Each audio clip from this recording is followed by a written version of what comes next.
مکڑی اور چھپکلی مارنے کا حکم۔ اویس مختار امریکہ سے پوچھتے ہیں، گھروں میں مکڑیاں بہت ہوتی ہیں جو جگہ جگہ جالے بنا لیتی ہیں، کیا گھر کو صاف رکھنے کے لیے مکڑیوں کو مارا جا سکتا ہے؟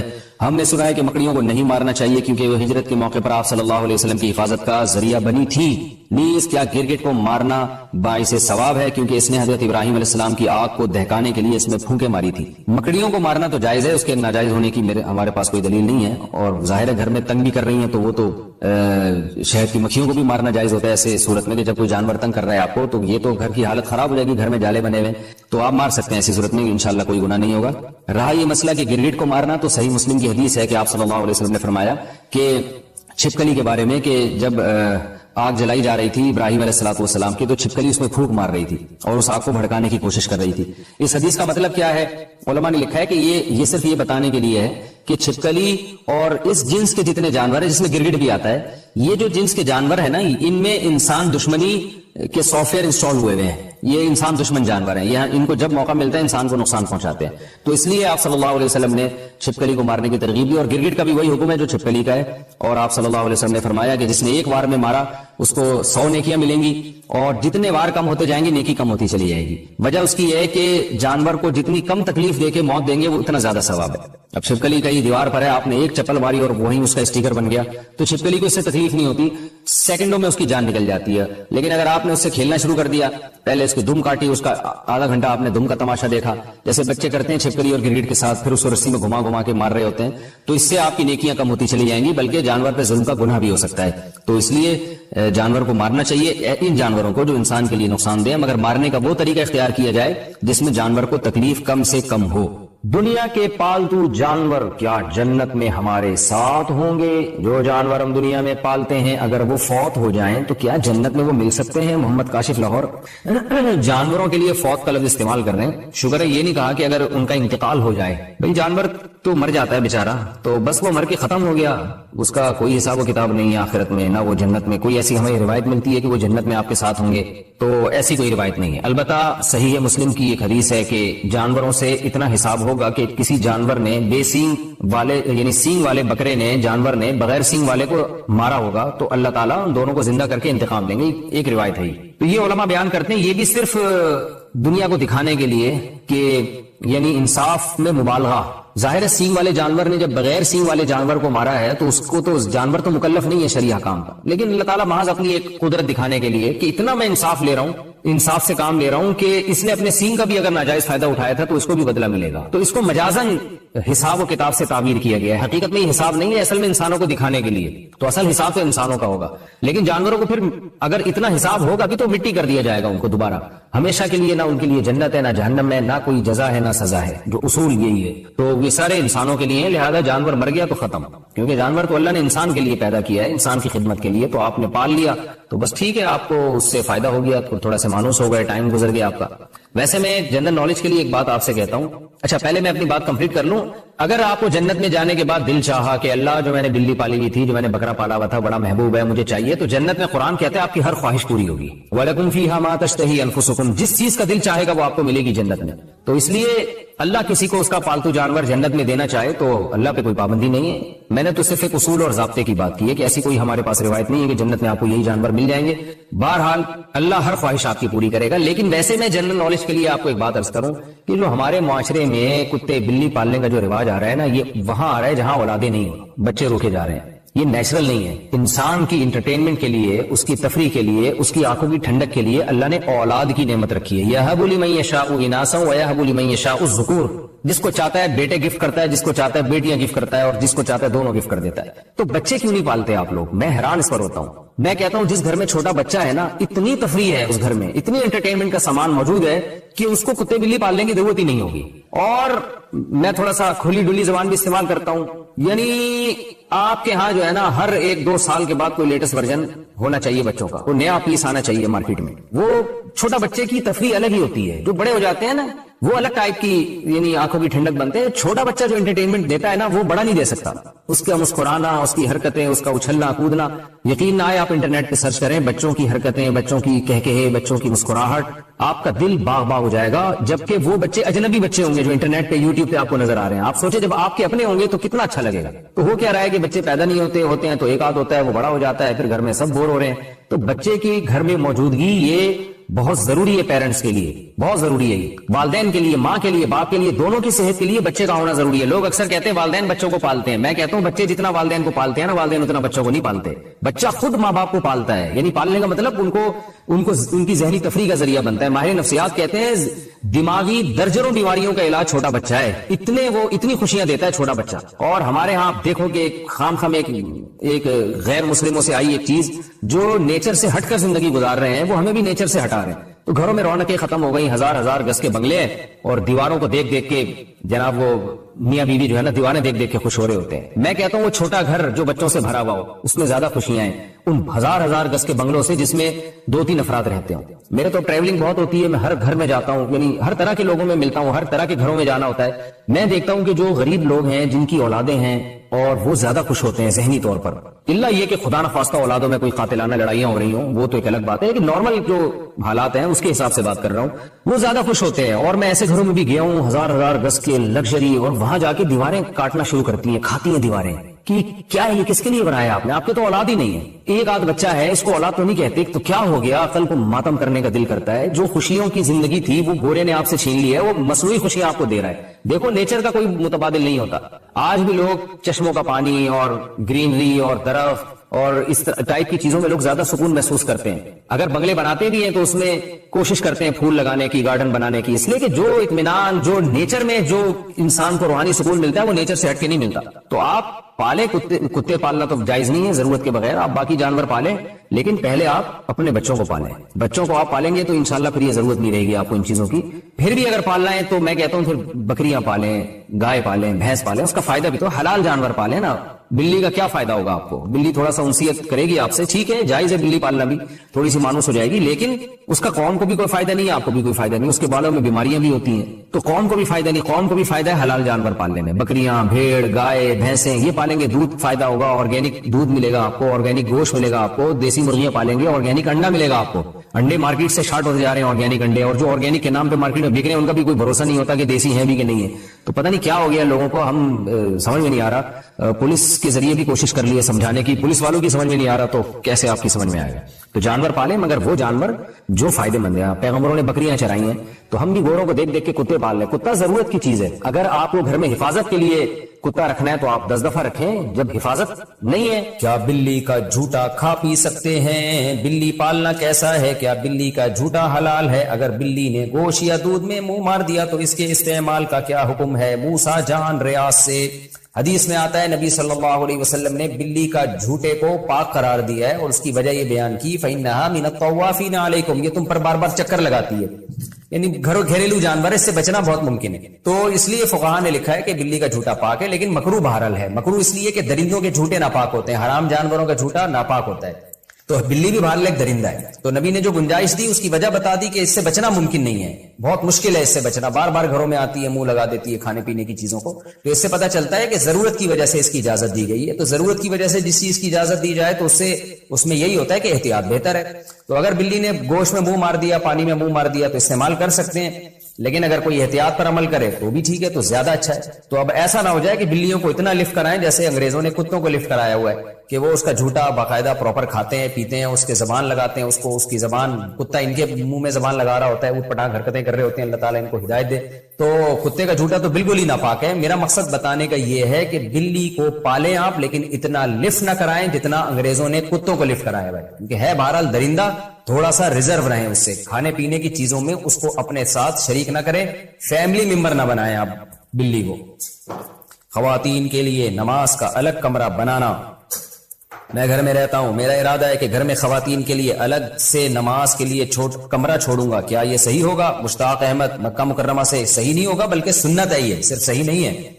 نبی صلی اللہ علیہ وسلم نے حکم دیا ہے کہ اپنے گھروں میں بھی ایک مسجد بنایا کرو۔ مسجد کا مطلب ایک نماز کا، عبادت کا کمرہ الگ کر دو اس میں۔ کچھ دن پہلے میرا کسی جاننے والے کے ہاں جانا ہوا، بڑا گھر تھا ان کا، انہوں نے ماشاءاللہ ایک بڑا خوبصورت VIP کمرہ صرف نماز اور تلاوت کے لیے بنایا، اتنا پیارا کمرہ تھا، اس میں عود کی دھونی تھی، خوشبو تھی، اور بڑا ڈیکوریٹ کیا تھا اور بڑا اچھا لگ رہا تھا. ایسی جگہ پہ جا کے دل کر رہا تھا کہ یہاں ہم نماز پڑھیں. تو اگر اللہ نے وسعت دی ہے, بڑا گھر ہے, تو ایک کمرہ خاص نماز تلاوت کے لیے بنانا چاہیے. اور جو فقہا نے اعتکاف کی اجازت دی ہے نا, وہ ایسے ہی کمرے میں دی ہے. لیکن آج گھروں میں ٹی وی لانچ ہوگا اور بیڈ روم ہوگا, ہر ضرورت کا کمرہ ہوگا, مہمانوں کا الگ کمرہ ہوگا, نماز روزے کا کوئی کمرہ نہیں ہوتا. تو یہ بہت غلط چیز ہے. ہاں, جس کا گھر چھوٹا ہو, کمرے ہی دو ہوں, وہ بیچارہ کیا کرے گا پھر.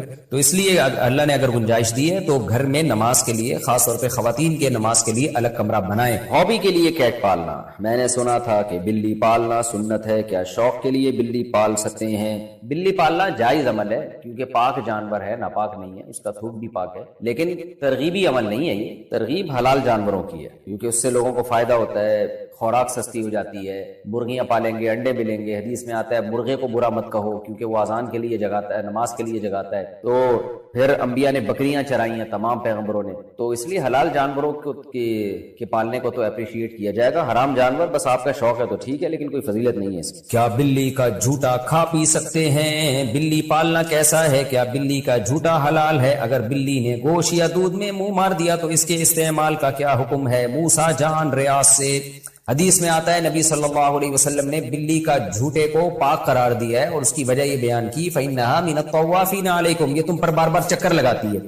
یعنی گھریلو جانور ہے, اس سے بچنا بہت ممکن ہے. تو اس لیے فقہاء نے لکھا ہے کہ بلی کا جھوٹا پاک ہے, لیکن مکروہ بہرحال ہے. مکروہ اس لیے کہ درندوں کے جھوٹے ناپاک ہوتے ہیں, حرام جانوروں کا جھوٹا ناپاک ہوتا ہے.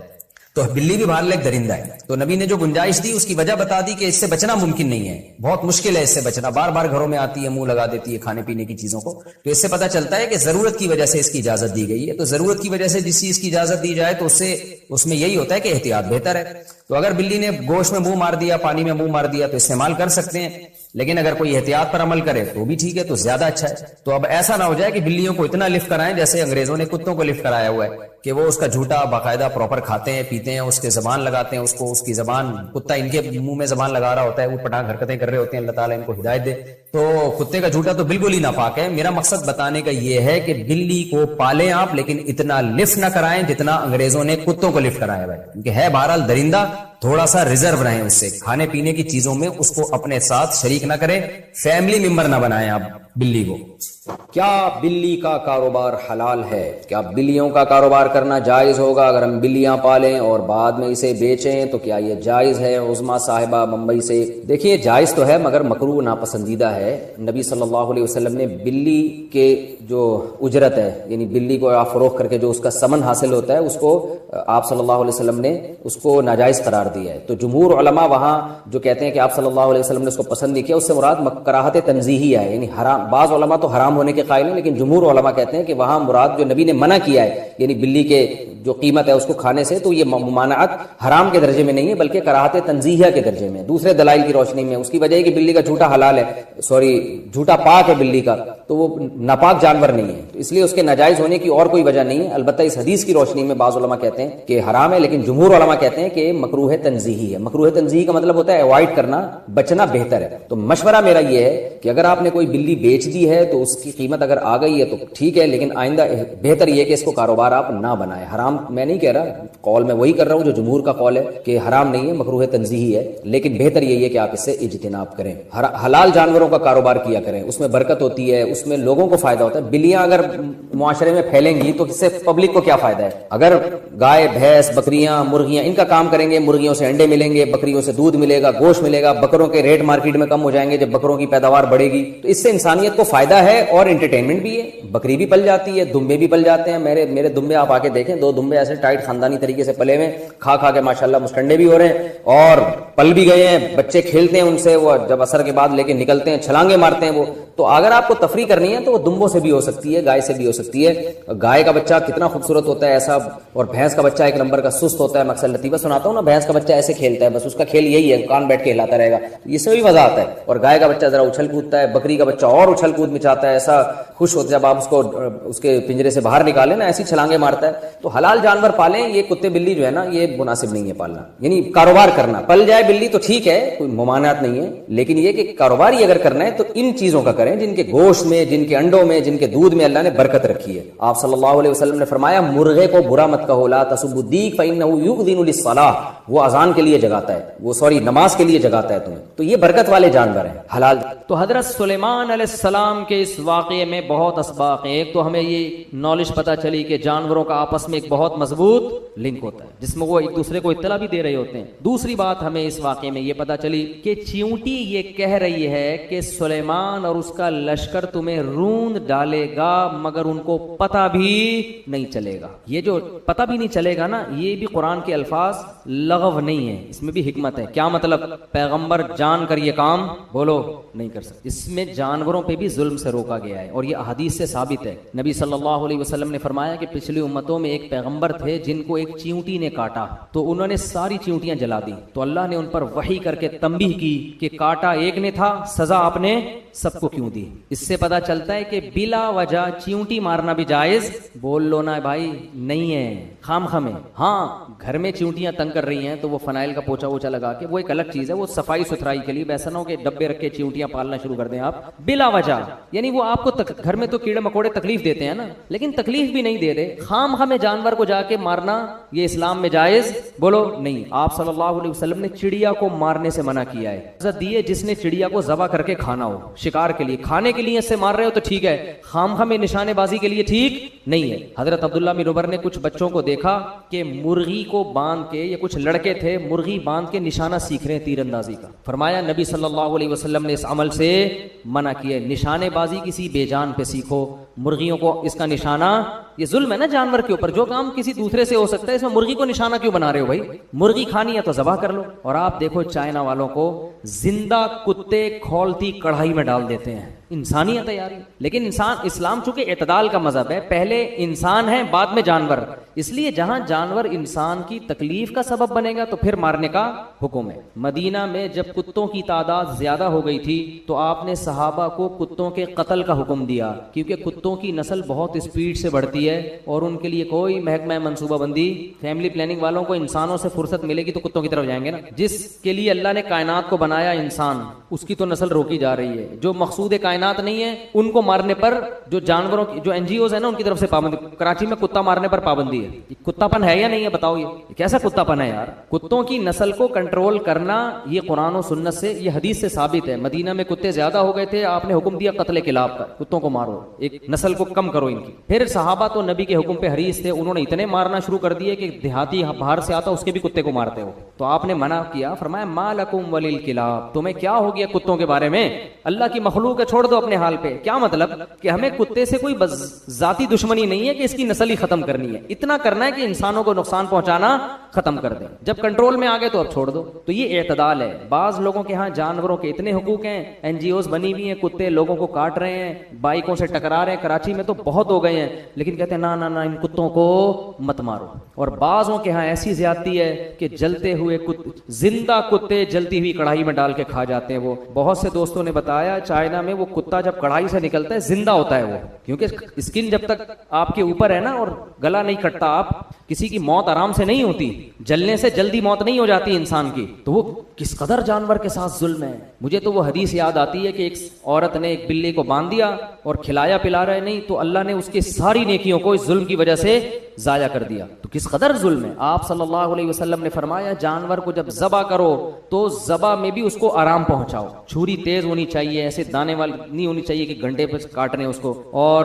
جو ہمارے ہاں پہلے جانور کو لٹاتے ہیں پھر جا کے چھری تیز کر رہے ہیں, بلکہ چھری منگوا رہے ہوتے ہیں, وہ پڑا ہوا ہے پھر کہتے ہیں یار ذرا چھری لے کر آ, تو یہ کام پہلے کر کے رکھ لیتے ہیں, اس کو کس بات کی تکلیف دے رہے ہو. نبی صلی اللہ علیہ وسلم نے فرمایا اللہ نے ہر چیز پر احسان فرض کیا. احسان کا مطلب ہر ایک کے ساتھ اچھا سلوک, جس میں جانور بھی داخل ہے. چھپکلی دیکھو, چھپکلی کے مارنے کا حکم ہے, پالنے کا حکم نہیں ہے, نقصان دہ جانور ہے.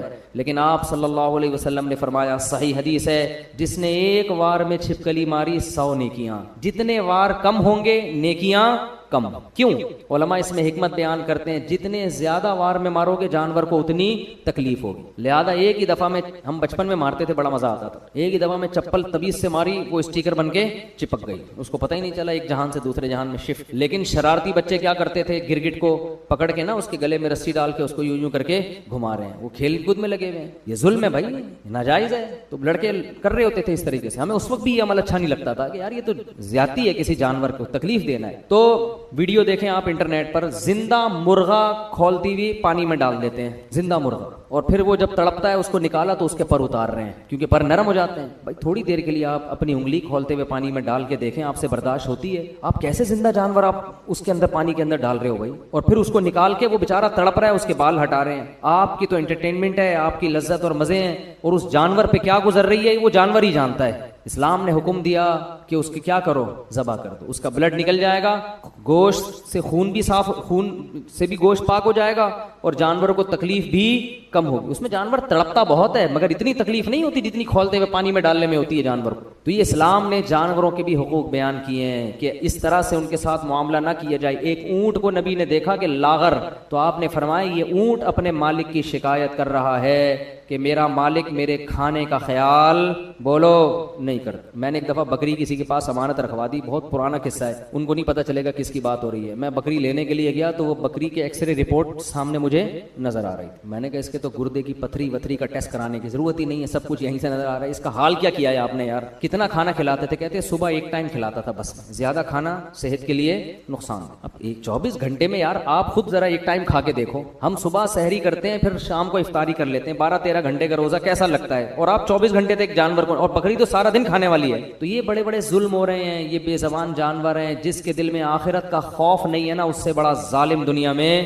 کوئی نہیں ہے. اور جس کو یہ خوف ہے کہ میں نے اللہ کو جواب دینا ہے, تو ان جانوروں کے بارے میں بھی اس کو خوف ہوگا. میں تھائی لینڈ میں یا پتہ نہیں ملیشیا میں تھا, یہ سب چیزیں ہو رہی ہیں ہمارے معاشرے میں. وہاں میں نے ایک بندے کو مچھلی کا شکار کرتے ہوئے دیکھا, کہتے ہوئے بھی گھن آتی ہے, زندہ چھپکلی کانٹے میں لگائی ہوئی ہے. توبہ استغفر, تو چھپکلی سے ویسے گھن بہت آتی ہے, زندہ چھپکلی, اور اس کو گھما کے پانی کے اندر ڈبوتا ہے, پھینکتا ہے, پھر وہ مچھلی آتی ہے تو کھینچتا ہے. میں نے کہا یار اس کو مار کے کر دو یہ کام. بول تو چھپکلیوں سے یہ کام لینا صحیح نہیں ہے, کچھ اور کر لے بھائی, تو گندا چھپکلی کوئی ایسی چیز ہے, کچھ اور لگا لے. کہتے نہیں یہ جب ہلتی ہے نا تو وہ تو ہلتی تو ہے, آپ کے 2 مچھلیاں آپ زیادہ پکڑ لو گے اس سے, لیکن تکلیف کتنی دے رہے ہو آپ جانور کو یار. اس کے پھندا اٹکا ہوا ہے, پھر پانی میں ڈبو بھی رہے ہو, سانس گھٹتا ہے, پھر باہر مرنے بھی نہیں دے رہے اس کو, کیونکہ مر گئی تو مصلحت فوت ہو جائے گی. اس سے بڑا ظلم بعض لوگ یہ بھی کرتے ہیں کہ سمندر میں کانٹا لگا کے رات کو چھوڑ کے چلے گئے, صبح آ کے نکال لیا. اب رات کو جو مچھلی کانٹے میں پھنسی ہے, پوری رات اس کے جبڑے میں اس کانٹے, آپ ذرا اپنے جبڑے میں کانٹا گھسا کے دیکھو, آپ کو 2 منٹ میں اندازہ ہو جائے. ساری رات وہ کیا کرتی ہے, تڑپتی رہتی ہے. جال کا معاملہ الگ ہے, جال لگا کے چلے جاؤ اس سے کچھ نہیں ہوتا, کانٹا لگا کے آپ جائیں نہیں, جیسے ہی آئیے اس کو کھینچ کے باہر نکالیں. تو یہ سارے جانوروں پہ ظلم ہے جن کا قیامت کے دن حساب دینا پڑے گا. ہاں اس میں اعتدال کی راہ ہے کہ اب ایسا نہ ہو کہ چیونٹی مارنا ناجائز ہے تو اب دیکھ دیکھ کے چلنا شروع کر دیں کہ میرے پاؤں کے نیچے کہیں چیونٹی نہ آ جائے. اتنی تکلف کی ضرورت نہیں ہے. وہم لا یشعرون, سلیمان علیہ السلام بھی دیکھ دیکھ کے نہیں چل رہے تھے لشکر میں کہ نیچے جو آ گیا تو آ گیا, تھوڑی اتنا کسی کے پاس. تو چیونٹیوں نے اسی وجہ سے کہا کہ بھائی سلیمان اور اس کا لشکر تمہیں رونتا ہوا نکل جائے گا اور ان کو پتہ بھی نہیں چلے گا. کہتے ہیں ایک روایت ہے, پتہ نہیں صحیح ہے ضعیف ہے, کہ حضرت سلیمان نے چیونٹی کو بلا کے پوچھا کہ تجھے پتہ ہے کہ میں پیغمبر ہوں اور پیغمبر کسی پہ ظلم نہیں کرتا, تو میرے بارے میں کیسے بدگمان ہو گئی کہ میں رونتا ہوا چلا جاؤں گا. تو چیونٹی نے کہا کہ سلیمان آپ تو بڑے سمجھدار ہیں, آپ کو پتہ نہیں میں نے وہم لا یشعرون بھی کہا ہے کہ ان کو پتہ نہیں چلے گا, ٹھیک ہے نا. چیونٹی کے بارے میں کس کو پتہ چلتا ہے. تو خیر سلیمان علیہ السلام, قرآن کہتا ہے فتبسم ضاحکا من قولها, کھلکھلا کے ہنسے اس کی بات. تو ہاں تو میں جلدی نقطے بیان کرتا. پہلا نقطہ ہمیں پتہ چلتا ہے کہ جانوروں کا آپس میں رابطہ ہوتا ہے, بڑا عجیب اللہ کا بنایا ہوا نظام ہے. دوسرا ہمیں یہ پتہ چلتا ہے کہ جانور پہ بھی ظلم کرنا ناجائز ہے.